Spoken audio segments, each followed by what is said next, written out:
In part one of this video about interest rates, Rich Waller and I are going to discuss some of our top questions we're hearing.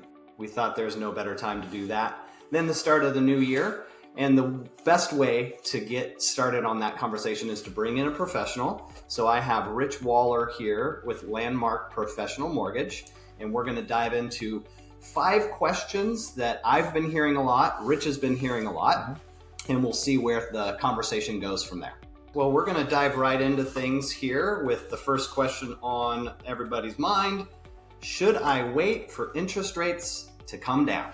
If you're a buyer who feels like you want to wait for interest rates to come down, the competition could come back. That's not necessarily out there. There are not a ton of buyers on the Oregon coast right now. So you have less competition.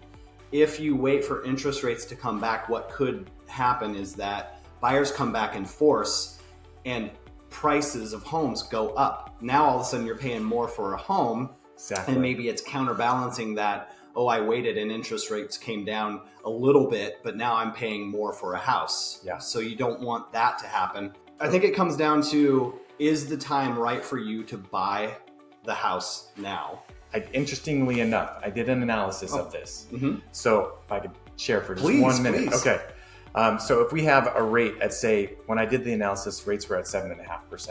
So, okay, let's take the average, the median home price here in Lincoln County, take the average with a 20% down and see what that payment is. And then compare that to if we took, let's wait for rates to go down to 6% or 6.5%. Yeah. Well, if you're waiting in the meantime and that home value goes up just 5 or 10%, the offset is nominal because your payment's going to end up being the same. But then the interesting thing that happens is that if you want to take that lower payment, you're borrowing more at a higher price. So you're actually better to take the rate now and refinance it later.